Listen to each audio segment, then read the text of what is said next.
Hanımlar, beyler günaydın. Bugün 3 Mayıs Salı. Sağlığına özen gösterip bu konuda yetkin isimlerden en doğru bilgileri öğrenmek isteyenlerin programı Sağlık Merkezi'ne hoş geldiniz sevgili seyircilerimiz. Evet, Sağlık Merkezi'nde bugün çok önemli bir toplum sağlığı problemini masaya yatıracağız. Efendim, uyku apnesi ve horlama. Biliyorsunuz horlama nedeniyle evlilikler dahi bitiyor. Bu nedenle oldukça sosyal de bir problem. Horlayanlar bilir ya da horlayanların eşleri, yakınları bilir. Peki acaba uyku apnesi olanlar mı horlar yoksa horlayanlarda mı uyku apnesi olur? Efendim, konu biraz karışık görünse de çok değerli uzman konuğum, kulak burun boğaz ve baş boyun cerrahisi uzmanı Profesör Doktor İsmet Ercan Canbay konuyu bize anlatacak ve horlama uyku apnesi probleminin neden ciddiye alınması gerektiğini altını çizecek. Üstelik bir de üzerine yeni jenerasyon tedavileri, cerrahi tedavileri anlatacak. Sağlık Merkezi başlıyor. Uyku apnesi, uyku sırasındaki solunum duraklamalarından kaynaklanan ve uyku düzeninin bozulmasına sebep olan önemli bir hastalık. Uyku apnesi horlama, yorgunluk ve aşırı asabiyet sorunlarını da beraberinde getiriyor. Uyku apnesi kimlerde görülür belirtileri, tanı ve tedavisine Profesör Doktor İsmet Ercan Canbay Sağlık Merkezi'nde anlatıyor.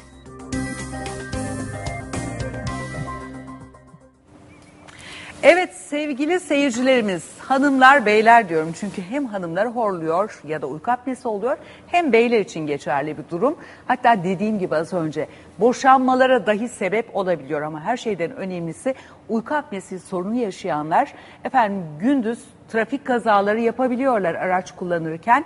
Keza yanı sıra efendim uyku apnesi olanlarda solunum durmaları uzun olduğunda maalesef hayat kaybına da sebep olabiliyor. Biruni Üniversitesi Tıp Fakültesi Hastanesi'nden kulak burun boğaz ve baş boyun cerrahisi uzmanı Profesör Doktor İsmet Ercan Canbay bu sabah bizlerle. Hocam hoş geldiniz. Hoş bulduk. Nasılsınız? Teşekkür ederim, sağ olun. Şimdi title'ınız oldukça uzun, kulak burun boğaz ve baş boyun cerrahisi. Eskiden sadece KBB bilirdik ama artık baş boyun cerrahisini de kapsıyor. Boyun bölgesi bizim ilgi alanımız ve uzmanlık alanımızda olduğu için gırtlak ve yine boyundaki tümörlerle ilgili olarak. O yüzden son isimlendirmede böyle kulak burun boğaz baş boyun cerrahisi olarak isimlendirildi. Aynen öyle. Bütün kulak burun boğaz uzmanları aslında baş boyun konusunda cerrahisi da yetkindirler. Evet. Hocam telefonlar ekranda yazıyor. Horlayanlar, uyku apnesi olanlar nasıl tedavi olacağım diyenler 0530 040 70 05 ve 06'dan arayabilirler. Hocam uyku apnesi ve horlama. Şimdi bunlar ikisi ayrı ayrı hastalıklar mı yoksa bir arada görülen sendromlar mı? Evet. Horlama tek başına bir sosyal problem olarak, sosyal bir olay olarak karşımıza çıkıyor. Ancak uyku apnesi tedavi edilmesi gereken tıbbi bir hastalık.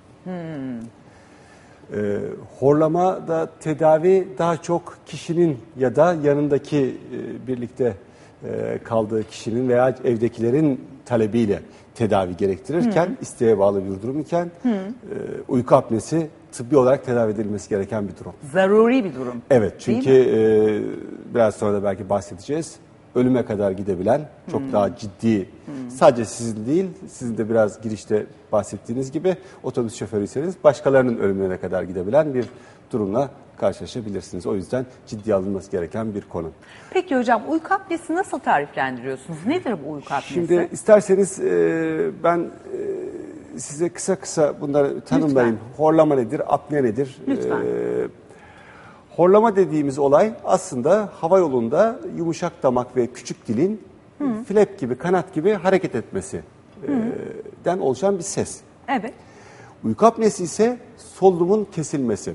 Yani apne demek herkesin solunumu kesilebilir uyku sırasında. Ama bu 10 saniyeden fazla olursa o zaman patolojik problem kabul ediyoruz. Yani 10 saniyeden uzun süren uykuda nefes kesilmesine apne deniyor. Bu apne bazen 40-50 saniyeye kadar sürebiliyor. Neredeyse 1 dakika. 1 dakikaya kadar sürebilir. Hatta yanındakiler çok son derece tedirgin oluyorlar. Nefesi mi gitti, ne oldu diye telaşlanıyorlar. Hatta uyandırmak gereği hissedebiliyorlar eğer o anda bilinçliyseler. Fakat mekanizma şöyle çalışıyor tabii. Karbondioksit konsantrasyonu artınca, oksijensiz kalınca üst merkez uyarılıyor. Evet. Ve uyarılınca tekrar kişi çırpınarak uyanmaya başlıyor. Yoksa ölüm çok daha sık olması gerekiyor ama daha nadir oluyor ama yine ölüm de görülebiliyor. Apne sayısı burada kriter oluyor. Yani apnenin bir saat içinde kaç tane apne geçirdiği. Bazen öyle hastalarımız var ki 50'ye kadar çıkıyor. Bir dakika zaten 60 dakika. Bu adam 50 tane apne geçiriyor. Böyle hastalarımız var. 40 saniyeden olsa. Evet, düşünebiliyor musunuz? Neredeyse doğru düz nefes alamamış demektir. Şimdi eğer sabahleyin kalktığınızda yorgun hissediyorsanız, size horladığınız söyleniyorsa ve gündüz uyukluyorsanız ve gece de nefesinizde kesilmeler, durmalar olduğu söyleniyorsa bu sizde uyku apnesinin var olduğunu gösterir. Yorgunluk. Sabah kalktığınızda yorgunluk, Evet. gündüz oturduğunuz yerde hemen fırsatını bulduğunuzda başınızın öne düşüp uyuklama hali Evet. ve de gece horlamanızın olması ve de sizin nefesinizin kesildiğini siz fark edemeyebilirsiniz. Evet. Siz ancak indirekt olarak bu işte yorgunlukla kendinizi dayak yemiş gibi kalkarak yorgun hissetmek. Uyumanıza rağmen, çok saat uyumanıza Yani rağmen. kaliteli bir uyku uyuyamadığı Evet. için gün boyu hep uyku hali. Evet, evet. Değil mi? Hatta hocam ben toplu taşıma araçlarına hep şuna dikkat ederim. İşte ayakta gidiyor, tutunmuş atıyorum metrobüste bir anda gidiyor. Evet. Ya ayaktayken uyuyamazsınız ve o şuursuzca bir uykuya geçme hali Evet. istem dışı. Değil mi? Çünkü yeterli kaliteli bir uyku sağlayamadığı için şey gibi tanımlıyorlar. Dayak yemiş gibi. Yani bir türlü rahat olamıyorlar. Uykusunu almış olamıyor. Ve bu başta da belirttiğimiz gibi eğer kişi bir şoförse Evet, veya çok bir tehlikeli. Uçak trafik kontrol Ya da pilotsa. pilotsa ya da uçak kontrol teknisyeni ise bütün uçakların inişini Kulede kontrol eden ise. kulede bir görevli ise bir kamyon şoförü ise o zaman Ölümlü çok kazalara elektrik sebep. teknisyeni ise bu tip şeylerde çok ciddi problemlere neden olabiliyor. Peki hocam bu daha çok uyku apnesi erkeklerde mi görülüyor, kadınlarda mı oluyor? Her ikisinde de görülebiliyor ama erkeklerde görülme sıklığı 2-3 kat daha fazla. Orta ve ileri yaşlarda yani bir profil tanımlamamız gerekirse şişman olan orta yaş erkeklerde daha sık görülüyor. Çünkü boyun mesafesi etkili midir? Etkilidir. Boyundaki Kısa kısa olması. olması ve geniş olması etkilidir. Ancak bu klasik tanımlam olmakla birlikte işte sadece şişmanlarda görülür, sadece erkeklerde görülür diye bir kural doğru değil. Çünkü ancak %70'i şişman ya da kilolu hastalar. 1/4'inde yani uyku apnesi olan, şimdi horlama sosyal bir problem ama esas ciddiye almamız gereken, tedavide üzerinde durmamız gereken konu uyku apnesi olmalı. Uyku apnesinde şişman olmayan, kilolu olmayan hastalarımız da var ki 1/4'ü bu şekilde. Peki. Genç bayanlarda da görülebiliyor horlama. Hatta belki ilerleyen şeylerde bahsedeceğim. Çocuklarda da görülebiliyor. Yani sadece... Uyku apnesi çocukta olur mu? Efendim? Uyku apneleri çocukta olur Tabii mu? onda da olabilir. Ama bu kadar boyutta olmasa da onda da aynı şekilde olabilir. Peki İzmir'den bir beyefendi hattımızda. Efendim günaydın, iyi sabahlar. Günaydın efendim. Vehbi Bey, evet. Uyku apnesi mi var, horlama mı var? Ne var sizde? Uyku apnesi rahatsızlığım yaklaşık 10 yıldır. Evet. Kaç yıldır uyku apneniz var? CPAP kullanıyorum. Evet. CPAP cihazı kullanıyorum. Evet.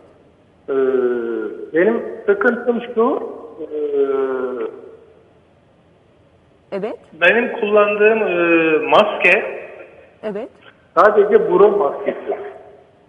Fakat son bir yıldır çevremdekilerden aldığım tepkiler işte aldığım nefesi altından... Vehbi Bey çok özür diliyoruz. Siz bir maske sibap kullanıyorsunuz. Sibapla tedavi oluyorsunuz. Burun sadece burnu kapsıyor. Öyle mi?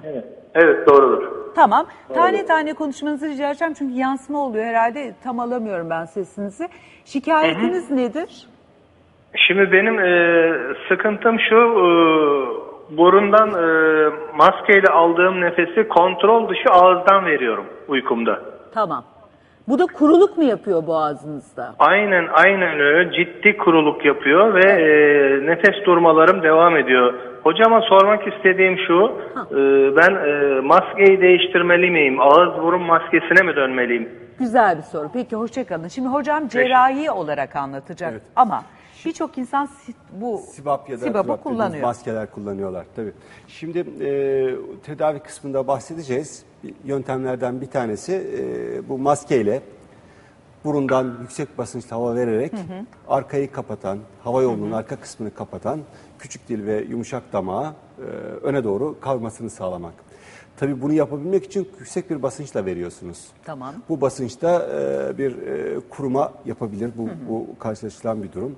Burada şuna bakmak lazım. Bu işlemlerden önce acaba hava yolunda, şimdi burnu kullanacağınız için burunda bir tıkanıklık var mı yok mu bunu kontrol etmek gerekebilir. Burunda eğer tıkanıklık varsa bunu cerrahi olarak düzeltmek lazım. Yani deviyasyon. Deviyasyon dediğimiz burun kemiği orta bölmesindeki eğrilik nedeniyle hava pasajı Kapalı engelleniyorsa, ise, zorlanıyorsa bu sefer siz onu aşabilmek için daha yüksek basınç kullanmak zorundasınız. Belki şey yaptığımızda, buradaki deviyasyonu düzelttiğimizde, burundaki eğriliği düzelttiğimizde, yani burun hava yolunu açık hale getirdiğimizde belki daha düşük basınçla bunu kullanma şansımız olabilir. Onun faydası olabilir diye düşünüyorum. Bu kuruma yine karşılaşılan sorunlardan bir tanesi olacaktır. Yalnız önce düzeltilebilecek mekanik bozukluk varsa düzeltilmesinde yarar var. Öyle başlamak lazım. Peki hocam şunu anlıyoruz. Uyku apnesinde anatomik olarak geniz eti ya da işte burunda septumda bir problem, eğrilik varsa bunlar etken. Değil Elbette. mi başlangıçta? Evet. Başka neler o anatomik yapıda Şimdi etkiliyor? izin verirseniz şöyle söyleyeyim. 2 tip uyku apnesi var. Tamam. Bir tanesi sizin bahsettiğiniz, biraz önce söylediğiniz ve daha ilave edeceğimiz faktörler, engeller nedeniyle tıkayıcı tip diye geçiyor. Tıkayıcı tip uyku apnesi. Öbürü de merkezi uyku apnesi. Tıkayıcı tip uyku apnesi, yukarıdan başlarsanız burundan, Evet. burunda kemiğindeki septum dediğimiz orta bölmedeki eğrilikler, deviyasyon dediğimiz eğrilikler. Evet. 2, burun etlerinin büyük olması. Bunlar da önemli, bayağı tıkayıcı etken olabiliyor. Daha geriye gidersek geniz eti dediğimiz, özellikle çocuklarda görülen bir geniz bademciğinin büyümesi. Biraz daha aşağı inersek yanlarda iki bildiğimiz bademciklerin büyümesi ve iri olup hava pasajını kapatması. Yine küçük dilin ve yumuşak damağın uzayıp sarkması ve pasajı kapatması.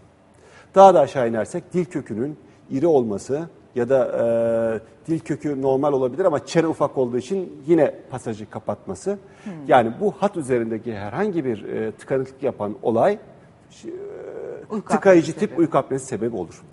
İkinci tipte bunlarda çok bir problem, bunlarda da yine problem olabilir. Yine düzeltmek gerekir. O ayrı bir konu. Yani şunu söyleyeyim. Sibap kullanmanız gerekiyor. Maske kullanmanız gerekiyor. Evet. Fakat maskeyi kullanmak için de nereden vereceksiniz havayı? Burundan vereceksiniz yüksek basınçla. Ama zaten tıkalı. Burnun açık olması lazım. Evet. Yani tedavisi için, o tip tedavisi için bile burnun açık olması lazım. Ha, şunu anlıyoruz. Bu sibap maskelerinden, tedaviden randıman alamayanlar önce belki de o anatomik Belki yapıyı orayı bir düzeltmeleri kontrol lazım. etmek lazım. Şimdi şunu da söylemek istiyorum. Ama eğer merkezi uyku apnesi varsa, yani bu şu demek merkezi uyku apnesi, beyinden solunum kaslarına yeteri kadar sinyal gidemiyor. Ve nefes kesiliyor. Burada sibap kullanımı önerilebilir. Yani maske kullanımı önerilebilir. Ama maske kullanmak için de yine kulak burun boğaz muayenesinden geçerek gitmeniz gerekiyor. Burada bir tıkanıklık varsa onun çözülmesi gerekir. Eğer tıkayıcı tip uyku apnesi ise problem neredeyse o problemi çözmek gerekiyor. Yani kısaca şöyle söyleyebilirim. Burundan gırtlağa kadar olan hava yolunun açık olmasını sağlamanız gerekiyor. Bunun için de önce herhalde nerede olduğunu Sorunun saptamak, kaynağını bulmak gerekir. Evet. Flexible endoskop dediğimiz burundan girerek Evet. yavaş yavaş ilerleyerek tam horlama sırasında nerenin kapattığını, ne şekilde kapattığını görerek sorunu tam ortaya koyduğunuzda tedavide başarı şansınız da artıyor. Şimdi tanıyı özellikle soracaktım zaten. Kocaeli'ne dönelim. Efendim izleyicimiz hattımızda. Buyurun günaydın. Serit Günaydın. Bey değil mi? Serit Kuruçay. Evet. Buyurun. Şimdi 2003 yılında uyku apnesi teşhisi kondu. 20 ile 25 saniye arasında nefesimi tutuyordum. Doktor direkt küçük dilimi ve çeperi genişletme yoluna gitti. Evet. Test falan yapılmadı. Ama horlama ve nefes tutma devam ediyor. Ne yapmam gerekiyor acaba? Küçük dilinize bir operasyon yapıldı ve çenenizle ilgili değil mi bir şey yapıldı? Yok. Direkt küçük dili aldılar. Ha. Şu anda küçük dil hiç yok. Tamam. Ve çeperi genişlettiler. Çene çeperi genişletilmiş, küçük dil alınmış ama hala horlama devam mı ediyor? Evet. Apne mi horlama mı? Apne de devam ediyor, horlama da devam ediyor. İkisi de sürüyor hocam. Peki hoşça kalın Selit Beyciğim. Teşekkürler, sağ Şimdi olun. hocam aslında hastaya bazı uygulamalar, operasyonlar yapılmış fakat ikisi de sürüyor. Başka bir problem daha olabilir mi? Şimdi şöyle yapmak gerekir. Buradaki sadece bir noktaya tedavi yapılmış. Yani küçük dili bölgesine yapılmış. Diğer bunun üstünde veya altında başka problem olabilir. Onu yeniden değerlendirmek lazım. Yani sadece küçük dili alarak çözemeyebilirsiniz. Muhtemelen azalma olmuş olabilir. Çünkü horlamaya etkisi olmuş olabilir. Çünkü Tamam. hareket eden, kanat gibi çırpan küçük dil bölgesi olduğu için onun alınması rahatlatmıştır hastayı Ama bir tamamen ölçüde ama geçmedi. tamamen geçmemiştir. Çünkü ilave tedavilere de ihtiyaç var. Bunlardan bir tanesi kilo vermek. Şimdi çekilen MR'lar gösterilmiş ki biraz önce bahsettiğiniz boyun kalın olduğunda boyunun içindeki yağ dokularının MR'da belirgin olduğu gösterildi. Yani iki yağ dokusu, boyun yağ dokusu yanlardan baskı yaparak hava yolunu sıkıştırıyor. Ha bu bile etkiliyor. Bu bile etkiliyor. Siz kilo verip boyundaki yağ dokuları da eridiği zaman, küçüldüğü zaman o da olayı rahatlatıyor. Evet hemen boynunuzdaki yağ dokusuna bir bakalım hocam ne Yani kadar o yağ. içerideki yağ dokularından söz ediyorum gene Tamam. değil. Yani kilo vermek, sağlıklı bir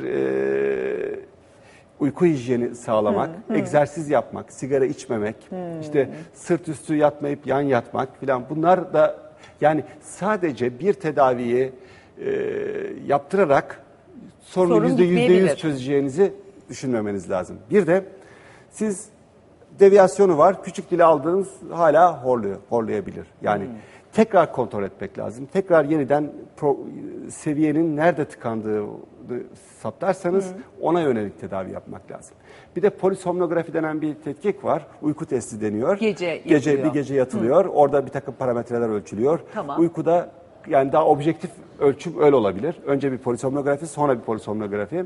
Ne kadar düzelme sağladığınızı oradan görebilirsiniz. Uykuda kaç defa nefesiniz kesiliyor, kaç saniye sürüyor, oksijen doygunluğunuz kaça kadar düşüyor, bunları görebilirsiniz.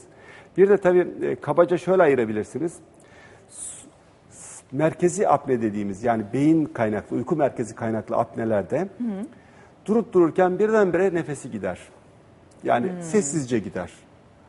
Halbuki tıkayıcı tip uyku apnelerinde hastanın yine nefesi gider ama uyanırken böyle çırpınarak, ellerini ayaklarını oynatarak boğuluyormuş gibi. Sanki birisi onu boğmaya çalışıyor da Tepki veriyor. o da ondan refleks. kurtulmaya çalışıyormuş ki refleksiyle yapar.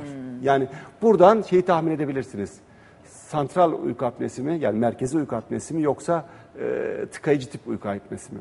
Merkezi uyku apnesi ise yani sessizce uykuya apneye giriyorsa bunda çözüm maalesef sadece uyku maske, yüksek basınçlı maske kullanmak. Ama çırpınarak ise... oluyorsa o zaman bir tıkayan bir olay var demektir. Burada cerrahi doğru uygulandığında, önce doğru saptandığında ve doğru uygulandığında yeterli bu etkili olabilir. Yalnız şunu da söylemek istiyorum. Siz bir takım aşam ameliyatlar var. Evet. Siz ilk önce küçük dili kestiniz ya da ufak yumuşak damar radyofrekans yaptınız. Evet. Bunu yaptığınızda sorunu bazen çözebilirsiniz. Ama bazen yetmeyebilir. O zaman daha ileri ameliyatlar, dil köküne yönelik ameliyatlar yapmak gerekir. Hatta alt çeneyi ilerletme, öne doğru çekme gibi daha ağır ameliyatlar da var. Ama bunlar sadece seçilmiş ve ağır vakalarda yapılıyor. Her vakada değil. Her vakada değil. Yani şunu söylemek istiyorum. Bir ameliyat, işte benim küçük dilimi kestirdim, horlamam geçmedi. Demek ki bu çözüm yok diye bakmamak lazım. Aşama aşama gitmek gerekiyor. Tekrar problemi çözmek gerekiyor. Ve de tek başına bir tedaviye bel bağlanırken yardımcı tedaviler, demin söylediğim gibi kilo vermek, işte daha sağlıklı bir yaşam sürmek, sigara içmemek. Çünkü bu kozaları da sağlıklı oksijenlenmesini sağlayacak. Bunları birlikte yapmak başarı şansını Artırıyor diyorsunuz. artıracaktır. Peki efendim, Denizli'den izleyicimiz hattımızda. Günaydın. Günaydın. Hep beyler arıyor. Zannediyorum hanımlar horladıklarını kabul etmiyorlar. Öyle midir acaba? Biraz öyle galiba. Hanımlar zorla aratıyor değil mi? Horluyorsun bey, bir ara. Sende ne var diyenler vardır hocam. Değil Evet, mi? evet. Buyurun Erkan Beyciğim, sorunuzu Evet. alayım. Buyurun. Ben ne horlama yok. Benim hocama bir sorum olacaktı. Hocam ben 3 yıldır yaklaşık tedavi görüyorum. Uyku anında nefesim gidiyor ve kalbim balon şişer gibi şişiyor. Son nefeste uyanıyorum. Buna Neresi? burun ameliyatı falan oldum. Ama hiçbiri çözüm gelmedi. Evet. Ve sol göğsümde de sürekli bir ağrı var. Burundan, göğsünde mi? Evet, göğsüm şişiyor diyor hasta. Burundan bir operasyon geçirmiş ama yine nefesim kesiliyor diyor uyku esnasında. Değil mi? Evet. Doğru Erkan Bey. Evet. Maske kullanıyor mu acaba? Uyku esnasında çığlık atarak uyanıyorum yani son nefeste. Hocam şu kameradan siz sorun Kalbimde balon sorunuzu. şişer gibi şişiyor.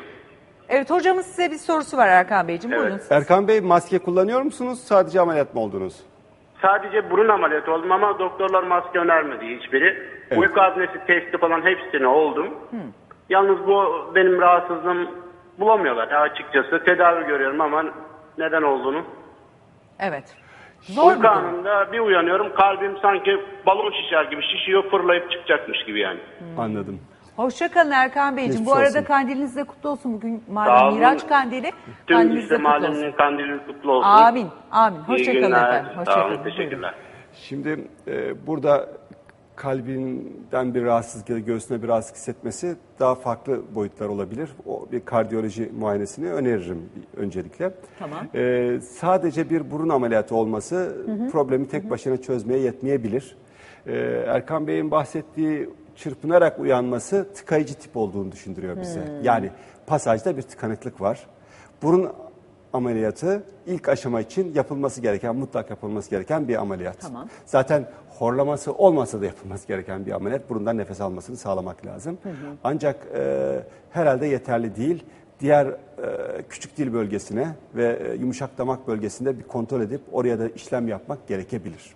Şimdi hocam siz az önce dediniz ki uyku apnesi ciddiye alınmalı. Biraz satır başlarını çıkaralım. Çünkü kazalara sebebiyet verebilir. 50 saniyeden sonra Allah muhafaza uyku esnasında hayatınızı kaybedebilirsiniz.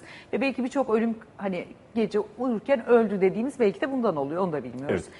Bunlarda tıkayıcı tip olanlarda çırpınarak uyanıyoruz ve bunlarda cerrahi gerekiyor diyorsunuz. Diğerlerinde SİBAP belki tedavisi olabilir ama yine bir muayene, tam teşekküllü bir tetkik yapılmak zorunda. SİBAP'ın uygulanabilmesi için de pasajın açık olması. Burun Ve pasajının randımanlı olması randımanlı için. olması için gerekiyor. Hatta size şunu söyleyeyim. Maskeyi burnunuza yerleştirdiğinizde havanın kaçmaması için benim sırf estetik ameliyat yaptım. Burunda şekilsel olarak eğri olduğu için, maske tam kapatamadığı için estetik olarak düzelttiğim hastalarım var. Çünkü maske oturmuyor. Bırakın şeyi. Yani kozmetik amaçlı istemiyor hasta. Maskenin oturması için hastaya eğri burnunun estetik Düzeltmek operasyon. gerekiyor. Evet, onu bile yapmak gerekiyor. Peki bu burun operasyonları, atıyorum konkaların yakılması, işte damağa, yumuşak damağa lazerle Yumuşak uygulama. dama, lazer Zor eskiden... operasyonlar mı bunlar Yok, hocam? şöyle söyleyeyim. Eskiden lazer daha çok kullanılıyordu ancak lazer çok ağrı yaptığı için terk edildi. Tamam. Radyo frekansta küçültmek mümkün olabilir. Tamam. O biraz gerilmesini sağlıyor. Tamam. Ve hareketini kısıtlıyor. Şöyle düşünün. Bir rüzgarda salınan perdeyi kovaladığınızda hareket Sertleşiyor. biraz daha yavaşlar. Bu da onun gibi. O zaman horlama açısından faydası olabilir. Bunları horlama için açısından radyo frekans damağınıza yapılabiliyor. yapılabilir. Bunlar kolay ameliyatlar. Çok sıkıntılı değil. Küçük dil kesilmesi bazı hastalarımızda hani küçük dilim kesilirse benim konuşmamı etkiler Evet. mi diye düşünüyorlar. Terkik mi konuşuyor? Yok, öyle bir konuşmayla bir etkisi yok. Genelde küçük dili keserken yine ben orada bir rezidü bırakıyorum. Yani bir kalıntı bırakıyorum. Bir Tamam. dil çıkıntısı belli olsun, küçük dil çıkıntısı belli olsun diye, ama bırakmasanız da bir problem Olmuyor. yaratmaz. Ama dediğim gibi yine küçük dili ve yumuşak damağı alındığı halde yine horlaması olan bir hastaya ben o kalan kısma radyo frekans yaptığımda düzeldi. Mesela şikayeti düzeldi. Yani tekrar yeniden takip etmek lazım. Çünkü yapılan şey yeterli oldu mu olmadı mı, etkili oldu mu olmadı mı ona bakmak lazım. Evet, Ankara'dan değil mi izleyicimiz? Harun Bey günaydın. Alo. Cumhur Bey çok özür diliyorum. Önemli değil, rica ederim. Günaydın. Buyurun, günaydın. Hocama şunu sormak istiyorum. Ben yaklaşık 15 yıldır bu hastalığı çekiyorum da herhangi bir tedavi falan görmedim. Ama sürekli yorgunluk var. Bende 1,5 yıl yakındır. Sürekli uyku halindeyim. Evet. Ve uykumda nefesimin gittiğini biliyorum. Farkında oluyorum nefesimin durduğunu. Farkında oluyorum. Ve yataktan kalkınca çırpındığımı da biliyorum. Onunla farkında olduğunu biliyorum. Benim nasıl bir tedavi uygulamam gerektiğini Peki neden 15 yıldır hiç tedavi olmadınız Cumhur Bey? Herhangi bir tedavi falan görmedim ama horlamam var. İşte uyku esnasında nefesimin kesildiğinin farkındayım ben. Biliyorum yani. Peki. Fazla da bir kilom da yok. Öyle Peki. bir normal kiloda bir insanım. Peki, geçmiş Hocamdan olsun. bunu öğrenmek istiyorum. Teşekkür ederim efendim. Şimdi Harun Bey 15 yıldır bunları yaşıyor. Özür diliyorum Cumhur Bey. Cumhur Bey. Tutturdum. Yaşıyor ve diyor ki evet hepsinin farkındayım ama tedavi olmuyorum. Neden ciddiye almalı ve tedavi olmalı hocam? Şimdi bir kere yaşam kalitesi bozuluyor. Bütün gece uykusunu rahat uyuyamadığı için gündüz işine konsantre olamıyor. Evet. Uyuklama çekebiliyor, yorgun kalkıyor. Evet. Bu yüzden sırf yaşam kalitesini artırmak için bile bu tedavi olmak zorunda. Tedavinin bilimsel olanı önce bir uyku testi yaparak önce sorunun hafif derecede mi? Çünkü tek bir uyku apnesi yok. Hafif, orta, ağır diye aşamalandırılıyor. Onları saptamak gerekiyor. Ondan sonra iyi bir kulak burun boğaz muayenesiyle nerede sıkıntı varsa ki Cumhur Bey'in bahsettiği daha çok tıkayıcı tip gibi gözüküyor. O problemi çözmek gerekiyor. Hocam bir de süremizin sonuna geldik. Son bir cümle söyleyeyim.